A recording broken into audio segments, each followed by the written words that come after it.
नमस्कार, मैं हूं राजेंद्र शर्मा और आज हम बात कर रहे हैं सुपर बग्स की। सुपर बग्स क्या है? विश्व स्वास्थ्य संगठन यानी वर्ल्ड हेल्थ ऑर्गेनाइजेशन ने ऐसे बैक्टीरिया की बात की है जिन पर दवाओं का असर नहीं हो रहा है और इससे मानव शरीर को काफी खतरा पैदा हो गया है। वो संक्रमण बढ़ा रहे हैं और अब जितनी भी एंटीबॉडीज हैं, एंटीबायोटिक दवाई है, उस पर उनका असर लगभग बंद हो गया है। हमारे साथ इस मुद्दे पर बात करने के लिए जाने माने सर्जन डॉक्टर भुवनेश गर्ग हैं, जिन्होंने कि देसी तरीके से बगैर एंटीबायोटिक के कई बीमारियों का इलाज किया है। डॉक्टर गर्ग न सिर्फ उदर मतलब पेट से संबंधित रोगों की जांच में कई अहम रिसर्च कर चुके हैं, इसके अलावा वो बर्न्स और डायबिटिक फूड पर भी काम कर रहे हैं, जिसका कि बहुत अच्छे रिजल्ट्स आए हैं और उसमें कैंसर के साथ साथ कई दवाओं पर बीमारियों पर उन्हें सफलता हासिल हुई है। तो डॉक्टर साहब, पहले समय ये बताएं हमें कि सुपर बग्स क्या है और किस तरह से वर्ल्ड हेल्थ ऑर्गेनाइजेशन ने इनके प्रति सरकारों को चेताया है, क्या स्थिति है इसकी? राजन जी, सबसे पहले तो मैं अपने दर्शकों को अपने क्रेडेंशियल्स के बारे में बता दूं कि मैं MBBS MS सर्जन हूं जी। उसके बाद GI सर्जरी में मुझे फ्रांस से भी पोस्ट MS उपाधि प्राप्त हुई है और बहुत सारे वैश्विक संस्थाओं द्वारा मुझे उनकी उपलब्धियों से नवाजा गया है। कई सारे वैश्विक मंच पर हम हमारी उपलब्धियों को लेकर गए हैं, जहां पर हमारे शोध पत्रों को सराहना मिली है जी। अब इस इशू पर चूंकि सुपर बग हम लगातार करीब 20 साल से इसके ऊपर सबको सामाजिक सरोकार के तहत जानकारी देने का प्रयास कर रहे हैं। सुपर बग एक ऐसी विधि है, एक ऐसी बीमारी है जिसकी वजह से आने वाले समय में इंसान के शरीर पर बैक्टीरिया के ऊपर दवाइयों का असर बंद हो जाएगा। जिस तरह से जब पेनिसिलिन खोजी गई थी तो एक बड़ी आशा बनी थी, इस तरह से एक तरह से दवाइयों का धीरे धीरे शोध और होते हुए ये दवाइयां निकल के आती चली गईं। अब जिस तरह से हम देखते हैं कि किसी भी मनुष्य के ऊपर या किसी भी जीव के ऊपर एंटीबायोटिक मतलब लाइफ के अगेंस्ट जब ये दवाइयां काम करना शुरू करती हैं तो ये जीव धीरे धीरे उनके खिलाफ एक प्रतिरोध डेवलप कर लेते हैं। अब ये स्थिति बन रही है कि बहुत सारे बैक्टीरिया के खिलाफ मल्टी ड्रग रेजिस्टेंट, जिसको हम MDR बैक्टीरिया या हम MDR सेप्सिस का नाम दे रहे हैं, ये धीरे धीरे इतना गंभीर हो गया है कि WHO की अभी एक रिसेंट रिपोर्ट में ये आकलन निकाल के दिया गया है कि हर साल करीब करीब 1 करोड़ 10 लाख लोग MDR बैक्टीरिया से मर रहे हैं क्योंकि उनके ऊपर दवाइयां काम नहीं कर रही। मतलब मल्टी ड्रग रेसिस्टेंट मतलब कई दवाइयों का अब असर नहीं हो रहा है बैक्टीरिया, दवाइयों का असर नहीं हो रहा। क्या ये वायरस भी हो सकते हैं? वायरस पे नॉर्मली एंटीबायोटिक काम नहीं करती, इसलिए हमने कोविड में भी कहा था कि वायरस पे कोई एंटीबायोटिक काम नहीं करेगी। ठीक है, तो इन पर ये बैक्टीरियाज ने अपना आवरण ऐसा बना लिया है कि अब इन पे दवाएं काम नहीं कर रही है, एंटीबायोटिक्स काम नहीं कर रहे हैं जी। तो WHO की चिंता ये है कि सरकारें इस पर जो है वो काम करें, किस तरह से करें? क्या एंटीबायोटिक्स का इस्तेमाल कम किया जाए? नहीं, देखिए, एंटीबायोटिक की भी जरूरत बहुत है। जहां ऐसा जानलेवा संक्रमण हो कि कोई उपाय नहीं है तो वहां पर दवाई देना भी जरूरी है। लेकिन दवाई किस जुरिडिक्शन में दी जानी चाहिए, कितनी समझदारी से दी जानी चाहिए, उसके पीछे क्या कारण होने चाहिए। दुर्भाग्य से हमारे देश में इसके ऊपर बहुत सख्त कार्रवाई नहीं होती। एंटीबायोटिक प्रोटोकॉल कमेटियां बननी चाहिए, बनती भी हैं, लेकिन वो सतह पर नहीं उतरते। वो सिर्फ छोटे मोटे व्याख्यानों में या छोटी मोटी कार्रवाइयों में ही व्यस्त रहते हैं। यहाँ इशू ये है कि MDR सेप्सिस का सबसे बड़ा रीजन है, जो WHO ने भी कहा है, जो हम 10 साल से इसके ऊपर बात कर रहे हैं, कि आप जितना एंटीबायोटिक यूज करेंगे, जितना दवाइयां यूज करेंगे, उतना ही वो बैक्टीरिया अपने आप को मजबूत बनाता चला जाएगा। नतीजा आपके शरीर पे उसका असर नहीं होगा दवाई का। तो जब आप एंटीबायोटिक लेते हैं, तो जैसे एंटीबायोटिक जीवन के खिलाफ, तो जो 500 साइज का एक उदाहरण लें अपन कि 500 मिली माइक्रोन जो एक बैक्टीरिया का साइज होता है सामान्य तौर पे, अगर उस पे हम दवाई ले रहे हैं मारने के लिए, तो हमारा जो 5 साइज का बॉडी सेल है उसको तो वो पहले मार देगा जी। अब एक आकलन है कि 30 ट्रिलियन सेल हमारी ह्यूमन बॉडी में होते हैं, लेकिन 100 ट्रिलियन से ज्यादा बैक्टीरिया जो हेल्दी बैक्टीरिया हैं, उपयोगी बैक्टीरिया हैं, वो हमारी आंतों में और हमारे शरीर पर रहते हैं। तो आप अगर एक 500 साइज के बैक्टीरिया को मारने के लिए दवा खा रहे हैं तो पहले तो 5 साइज के बैक्टीरिया को मारेगा जी।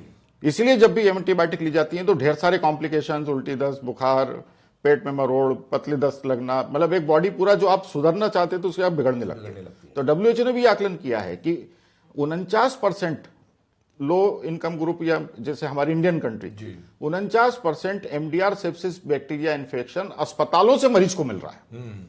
ये बहुत गंभीर चिंता का विषय भारत क्या है? ये बहुत गंभीर चिंता का विषय है कि आपके 2 में से 1 मरीज जो स्वस्थ गया था अस्पताल और वहां से वो एक ऐसा इन्फेक्शन ले आया है जिससे उसकी जान जाना है। जी, देखिए भारत में ये स्थिति क्यों बनी, और सबसे पहले कि आज की ताजा स्थिति क्या है, क्योंकि हम जानते हैं कि अमेरिका में, कनाडा में, यूके में ऐसे कई देश हैं जहां पर कि एंटीबायोटिक्स बिल्कुल बहुत बहुत जरूरत हो तो ही दी जाती है, लेकिन भारत में अगर हल्का बुखार आता है तो भी एंटीबायोटिक बिल्कुल। तो यहां पर क्या है, एक तो बहुत सी दवाइयां ओवर द काउंटर, जैसे मैं कोविड में बात करूं, कोविड में रेमडेसिविर की बात है जी। अब दवा कंपनियां या कोई सिस्टम कैसे खेलता है, इसका छोटा सा उदाहरण है कि रेमडेसिविर को दवा में रजिस्टर ही नहीं किया गया था पहली बात, ओटीसी में, तो इसलिए वो डायरेक्टर जनरल ड्रग्स कहते हैं कि हम इसके ऊपर कोई कार्रवाई नहीं कर सकते। तो आप एक जानलेवा दवा को या एक जरूरी दवा को आपने दवा में रजिस्टर ही नहीं किया दवा कंपनियों के प्रभाव में। और रेमडेसिविर को लेकर जब हमने उसकी खोज की, ढूंढा कि इसका क्या सोर्स है, तो कोविड के पहले के वायरसेस में इबोला, स्वाइन फ्लू, इन सब में जब इसको दवा कंपनियों ने डेवलप किया था रेमडेसिविर को, तो ये रेमडेसिविर फेल हो गई थी वहां पर, और उसके आर्टिकल पब्लिक डोमेन में है कि 14 दिन बाद सारे मरीजों की डेथ हो गई जिनके ऊपर इस दवा का काम किया गया। मतलब कोरोना के दौरान जिस तरह की दवाओं का बेजा इस्तेमाल हुआ और बहुत तरह की दवाओं पर के एक्सपेरिमेंट हुए मरीजों पर, उसका प्रभाव आज हम देख रहे हैं इतने वो तो एक अलग विधा हो गई, वो तो कोविड से रिलेटेड कॉम्प्लिकेशंस हैं। मैं तो सामान्य तौर पे जो एंटीबायोटिक के कॉम्प्लिकेशंस हैं, जो हम बहुत कोशिश कर रहे हैं कि जब तक जरूरी ना हो तब तक लोगों को एंटीबायोटिक ना मिले, ये उसके खिलाफ बात हो रही है कि आज WHO भी हमारी इस बात को बिल्कुल तस्दीक करता हुआ सामने आके खड़ा है डरावने आंकड़ों के साथ।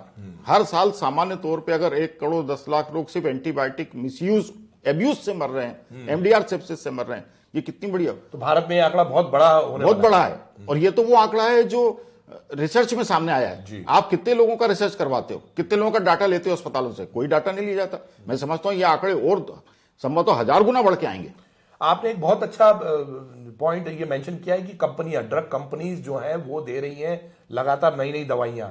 आपको लगता है कि इसमें कुछ नेक्सस है, और ये चीज जो है सबसे ज्यादा नुकसान भारत में इसीलिए पहुंचा रही है क्योंकि इन पर कोई किसी का नियंत्रण नहीं है? बिल्कुल, जैसे मैंने आपसे रेमडेसिविर का उदाहरण कहा कि जब हमने खोजा तो हमको ये मालूम पड़ा कि रेमडेसिविर पिछले वायरसेस में 14 दिन बाद सब मरीज मर गए थे। अब दवा कंपनियां बहुत सारे डॉक्टरों को अपने पेरोल पर रखती हैं, वो उन्हीं के लिए आर्टिकल्स लिखते हैं, उन्हीं के लिए आर्टिकल्स को रीराइट करते हैं, उन्हीं के लिए सर्च करते हैं, उन्हीं के लिए रिसर्च करते हैं। तो जब सार्स में, इबोला में देखा गया था कि हंगामा मच सकता है जी, तो इन कंपनियों ने क्या किया कि जैसे इनको ये सुगबुगाहट दिखी कि ये ऐसा हो सकता है, तो उन्होंने उसी रेमडेसिविर के आर्टिकल को अपने पेड डॉक्टरों से रीराइट करवाया। वो रीराइट क्या करवाया कि 14 दिन तक सब जीवित रहे। सीन चेंज हो गया, सीन चेंज हो गया दूसरी तरफ से। और इस आर्टिकल को लेके चूंकि इनकी सिस्टम में पेट होती है, तो उन्होंने अपनी सारी गवर्नमेंट्स में, इंडियन गवर्नमेंट सब जगह इसको स्थापित करा दिया।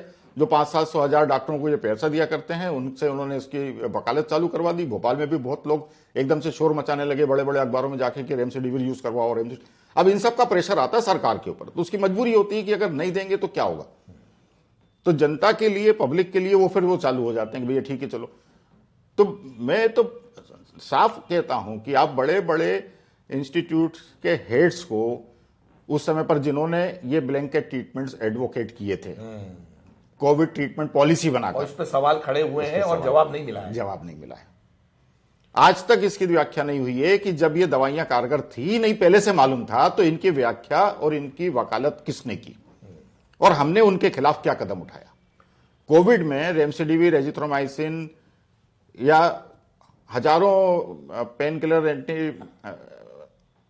इन्फ्लेमेटरी दवाइयां होने के बावजूद सिर्फ एक डोलो नाम की कंपनी को फायदा पहुंचाने के लिए सिर्फ डोलो को क्यों एडवोकेट किया गया, ये सब सामने है। अगर इसके ऊपर, मैं समझता हूं ये एक तरह से आपराधिक मौतों का प्रकरण दर्ज हुआ होना चाहिए था इन अस्पतालों और इनके प्रवक्ताओं के खिलाफ जिन्होंने ये वकालत की थी।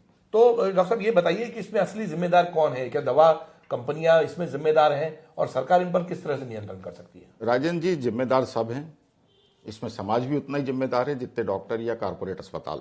देखिए होता क्या है कि आज अगर मैं एक अस्पताल खोलने की बात करूं, तो पहली बात तो मुझे जमीन महंगे दर पे मिलेगी, पैसा नहीं मिलेगा, मिलेगा लोन तो बहुत डबल रेट के ऊपर मिलेगा, और उसके बाद मेरे को 2500 तरह के, करीब 52 से 53 तरह के मेरे को सर्टिफिकेट नगर निगम से, पॉल्यूशन कंट्रोल बोर्ड से, फायर ब्रिगेड से, लेबर मिनिस्टर से, हम अपना काम चिकित्सा वाला ही क्यों ना कर पाए, इसके ऊपर सरकार कब काम करेगी? अगर डॉक्टर को डॉक्टरी करने दी जाएगी तो मैं समझता हूं वो बहुत ईमानदारी से अपनी डॉक्टरी कर ले जाएगा। ठीक है, लेकिन बहुत सारे ऐसे डॉक्टर्स हैं जो पैसा बनाना चाहते हैं, और सरकारी अस्पतालों में भी एंटीबायोटिक्स रेफर की जा रही हैं, ऐसा नहीं है कि सिर्फ प्राइवेट अस्पतालों में भी।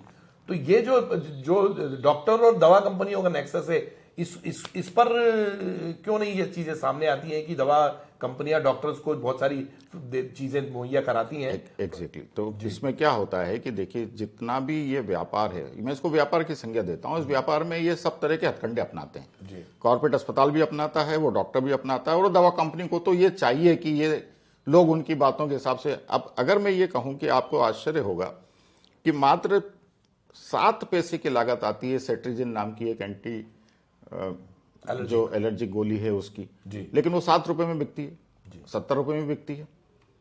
तो सरकार को सब कुछ मालूम है, सरकार के पास हर चीज की जानकारी है, लेकिन सरकार उस पर कोई कार्रवाई इसलिए नहीं कर पाती क्योंकि ये नेक्सस बहुत तगड़ा है, और सरकार बंदी है उसके हेल्थ के एडिटर्स जो उनके सलाह देने वाला है उनसे। तो वो जो उन्होंने कह दिया, सरकार वहां पे चुप हो जाती है। तो यहां तो आमूलचूल परिवर्तन ऊपर से ऐसा हो कि आप अपने डॉक्टर को इतना सक्षम करें कि उसको अमेरिकन पैटर्न पे तनख्वाहें मिले, और उसका मतलब उसकी अवहेलना करने वाले को उतनी सख्ती से सजा भी मिले फिर। पर आप डॉक्टर को मुश्किल से जरा सी तनख्वाह देते हैं और ये उम्मीद करते हैं कि वो 24 घंटे बैठ के काम करेगा। इससे भ्रष्टाचार को जस्टिफाई नहीं किया जा सकता। हम फिर से लौटते हैं उसी मेन सब्जेक्ट पे कि एंटीबायोटिक्स कई विदेशों में कई जगह बैन है, उसको डॉक्टर्स क्यों लिख रहे हैं यहाँ पर, और उसके पीछे सरकार जो है, आप जैसे बोल रहे हैं कि सरकार के भी हाथ बंधे हुए बहुत जगह पे, लेकिन मैं समझता हूं कि सरकार ने अभी हाल ही में कई दवाओं की कीमतों में कमी की है, बहुत सारी ड्रग्स बैन करी हैं, ये रिसर्च लगातार चलती रहती है, और इवन की जो है ICMR है, दूसरी संस्थाएं हैं, वो इन सब आंकड़ों को WHO के साथ मिलकर शेयर भी करते हैं और इस पर कार्रवाई भी करते हैं। लेकिन एक ऐसा नेक्सस है अभी भी जो कि बड़ी कंपनियों का, जो कि बड़े पैमाने पर देश में एंटीबायोटिक की खपत कर रहा है, उस बारे में आपने बार बार चेताया भी है, आपने अपने बयानों में भी कहा है, उस बारे में सरकार की क्या भूमिका हो सकती है, और दूसरा इस पर कार्रवाई कैसे की जाए? देखिए, एंटीबायोटिक को या किसी भी ड्रग के अब्यूज वर्ड यूज करता हूं मैं इन सब के लिए कि आपने उसमें सब आ जाता है कि नॉन जुडिशियल, क्रिमिनल, तो एक अब्यूज वर्ड में यूज करता हूं कि किसी भी दवा के, खासतौर से एंटीबायोटिक आज हम बात कर रहे हैं WHO के परिप्रेक्ष्य में कि आंकड़े बहुत डरावने हैं, तो इसलिए एंटीबायोटिक के अब्यूज को रोक पाना तभी संभव हो सकता है जब आपके पास कुछ ऐसी पॉलिसीज हों कि जिनकी वजह से आप उन दवाओं के प्रयोग का डाटा रख पाए कि किसको दिया, उससे क्या फायदा हुआ। आज एंटीबायोटिक्स घर घर ओवर द काउंटर अवेलेबल हैं, जिसको बिना पर्चे के भी आदमी जाके खरीद लेता है। हम अगर थोड़े से नीचे जाएंगे, गाँव की तरफ जाएंगे, तो वहां पर पुड़िया में एक एंटीबायोटिक, एक एंटीएलर्जिक, एक एंटीबायोटिक, ये कॉम्बिनेशन कॉकटेल में स्टेरॉइड भी घुसा हुआ है। तो गाँव में जो बीमारियों की मात्रा, जैसे मैंने कहा ना कि हमारे पास तो अभी पूरे आंकड़े नहीं है, हमारे यहाँ आंकड़े कुक करने की परंपरा है। हम विदेशी पैटर्न पे नहीं चलते, हमने उनको सिर्फ एक फॉलो किया है, तो उनका एक सिस्टम है कि आप अपना आंकड़ा कुक करके दे दो, वो परिप्रेक्ष्य में यथार्थ में नहीं होते। इसलिए हमारे यहाँ की रिसर्च, हमारे यहाँ की चीजों को उतना दुनिया के पटल पे गंभीरता से नहीं देखा जाए। उनको मालूम है कि कुछ ना कुछ फर्जीपना किया होगा इसके अंदर। तो यहाँ आवश्यकता इस बात की है कि आपने गांव में ढोर डॉक्टर बना दिए हैं।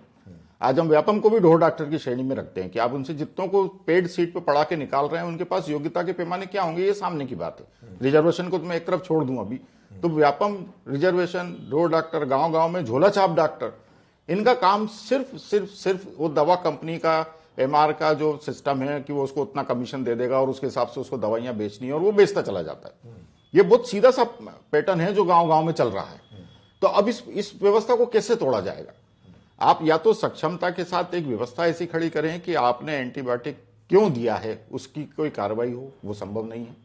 आप एंटीबायोटिक नहीं देंगे तो मरीज कहेगा कि मेरे को परेशानी हो गई क्योंकि आपके जो अदालतें और जो लीगल सेक्टर है वो नॉन मेडिकल है, वो चीजों को समझता नहीं, वो कागज को देखता है। नहीं, लेकिन अगर मरीज बोले डॉक्टर ने एंटीबायोटिक दी, मरीज बोले मैं एंटीबायोटिक नहीं खाऊंगा, तो डॉक्टर उसको प्रेशराइज करेगा कि नहीं खाओ तो ठीक नहीं होगे। ये तो देखिए, मैंने इसलिए कहा ना कि ये क्रेडिशन की बात है, ट्रस्ट की बात है, भरोसे की बात है कि आप मरीज अगर डॉक्टर के पास भरोसे से नहीं आएगा तो काम नहीं होगा।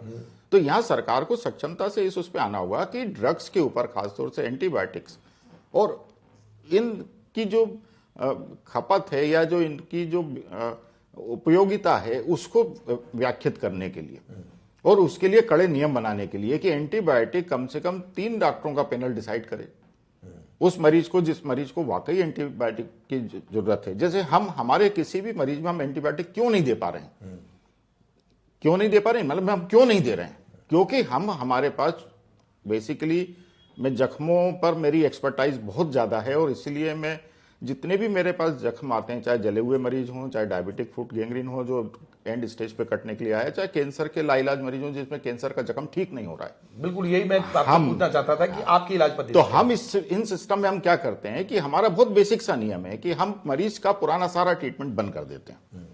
अब वो मरीज का वो जख्म पहले पूरी तरह से सर्जिकल पैटर्न के ऊपर हमारे प्रोटोकॉल पे इन्वेस्टिगेट होगा। उसका सबसे इंपॉर्टेंट पार्ट है कि उस जख्म से पस कल्चर जाएगा। पस कल्चर एक तरह की तकनीक है जिसमें हम ये देखते हैं कि इसमें कौन सा बैक्टीरिया है और हमको वो लेबोरेटरी जो विश्वसनीय हो वो उसमें ये बता देती है कि इसके ऊपर ये दवाइयां कारगर हो सकती हैं। जी राजन जी, आप मानेंगे नहीं कि अधिकतर जख्मों में मेरे पास मल्टी ड्रग रेजिस्टेंट बैक्टीरिया होता है जिसपे कोई दवाई काम नहीं कर रही होती है। तो अब आपके पास क्या उपाय बचा, अब जख्म कैसे ठीक होगा? बिल्कुल। पर जब तक तीसरे चौथे दिन ये कल्चर रिपोर्ट आती है, मेरी तकनीक से, मेरी ड्रेसिंग से वो जख्म ठीक होने की स्टेज पे आके खड़ा होता है। ये बहुत इसका सीधा सा अर्थ दवाई की जरूरत नहीं थी, क्योंकि दवाइयां लगातार चल रही थी तो शरीर में मौजूद सब सिस्टम ने उसके खिलाफ एक रेजिस्टेंस खड़ा कर लिया, बैक्टीरिया ने रेजिस्टेंस खड़ा कर लिया, इसलिए वो स्थिति खड़ी हुई।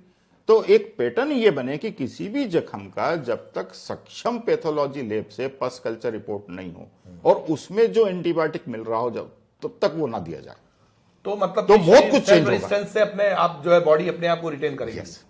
तो हमारी जो तकनीक है ड्रेसिंग की या हमारा जो ट्रीटमेंट प्रोटोकॉल है उसमें हमारी इनोवेशंस हमारी बॉडी के सेल्स को ही इतना मजबूत कर देती है, इतना इम्यून पावर दे देती है कि वो बैक्टीरिया वो कैंसर सेल्स को भी हटा लेते हैं। ये आपकी वैसी स्थिति है कि आपके सैनिकों को आपने इतना मजबूत कर दिया कि उन्होंने सारे दुश्मनों को साफ कर दिया। आपने कैंसर सेल्स पर इसका एक्सपेरिमेंट हमने इसके ऊपर हमारे पास करीब 15 ऐसी कैंसर सिचुएशंस आई थी बड़े बड़े हायर सेंटर्स की तरफ से, मैं नाम नहीं लूंगा किसी का, लेकिन उन कंडीशंस को, उन कैंसर सिचुएशन को जिसमें जख्म बन जाते हैं, वो जख्म कैंसर के जख्म दुनिया में ठीक नहीं होते कभी भी। हम उन सारे जख्मों को अपनी तकनीक से ठीक कर पाए, जबकि उनको हायर सेंटर्स ने घर भेज दिया था कि कुछ नहीं हो सकता, आप घर जाइए।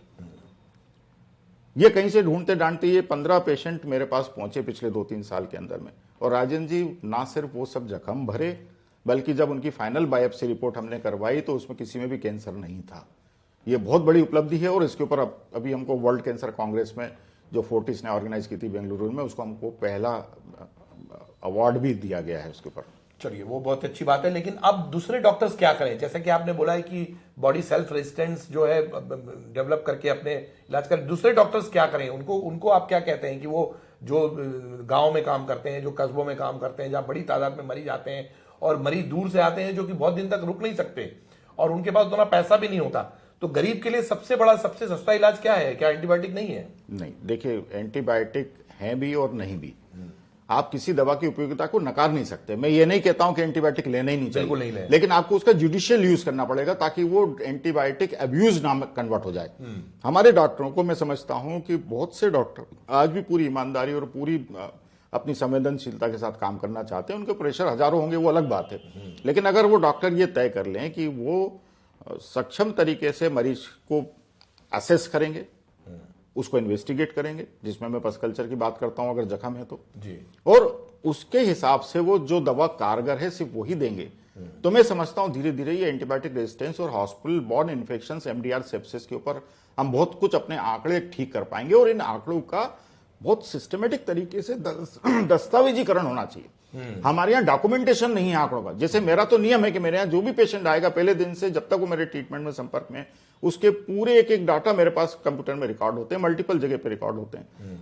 और उनका पूरा असेसमेंट लगातार हम करके रखते हैं। ये कोई भी डाटा वर्ल्ड हेल्थ ऑर्गेनाइजेशन ही नहीं, हमारी जो बेसिक जिनेवा एथिकल कमेटी की गाइडलाइंस है कि वो आपके पास अगर कोई उपचार नहीं है तो वो उपचार करने दीजिए जिस उपचार से उसकी जान या आर्गन या लिम्ब या टांग बचाई जा सकती। बिल्कुल। और उन डाटा को संरक्षित करिए। तो अगर हमारे यहाँ डाटा संरक्षण के ऊपर काम होने लगेगा, एक एक मरीज का डाटा अगर हम संरक्षित करने लगेंगे। अभी मैं समझता हूं कि मुश्किल से जब बात होती है कि डाटा कुक कर दो यार थोड़ा सा, एंटीबायोटिक का क्या है, तो वो 2, 4, 10, 20, 50, 100 मरीज में वो काम हो जाता है, लेकिन बाकी हजारों लाखों में कोई काम नहीं हो रहा। तो अगर ये 100 की बजाय 1 लाख मरीजों का डाटा सामने आ गया, आंकड़े बदल जाएंगे। खराब भी हो सकते हैं लेकिन बहुत अच्छे भी हो सकते हैं अगर हमने कोई नियम ठीक से किया तो इसमें डॉक्टर्स और सरकार दोनों की भूमिका को आप अहम मानते हैं। बिल्कुल। डॉक्टर साहब हमारे से बात करने के लिए बहुत बहुत धन्यवाद। तो सुपर बग जो है वो भारत में एक बहुत बड़ी समस्या लेकर आ रहा है और अभी भी मौजूद है। एंटीबायोटिक्स का इस्तेमाल सोच समझ के किया जाए तो इस मुसीबत से बचा जा सकता है। और ऐसे कई बैक्टीरिया जो कि दवाओं की प्रतिरोधक क्षमता जिन्होंने डेवलप कर ली है, उन बैक्टीरियाओं से को मार के दूसरी दवाओं से इलाज संभव हो सकता है। डॉक्टर गर्ग ने भी यही माना और उनकी रिसर्च ने भी यही माना कि एंटीबायोटिक्स के कम इस्तेमाल से शायद भारत में स्थिति सुधरे, लेकिन जिस तरह से विश्व स्वास्थ्य संगठन ने कहा है कि सुपर बग से बहुत बड़ा खतरा भारत को भी है, तो उस लिहाज से सभी को इस बात का ध्यान रखना पड़ेगा, खास तौर पर जो मेडिकल प्रोफेशंस से जुड़े हैं और जो सरकार में इस पूरे मामले को देखते हैं। आपको ये कार्यक्रम कैसा लगा, इस पर हमें जरूर अपने विचार भेजिए। हम इस तरह के मुद्दे आप तक लाते रहेंगे और हमारे चैनल को सब्सक्राइब और लाइक जरूर कीजिएगा। बहुत बहुत धन्यवाद।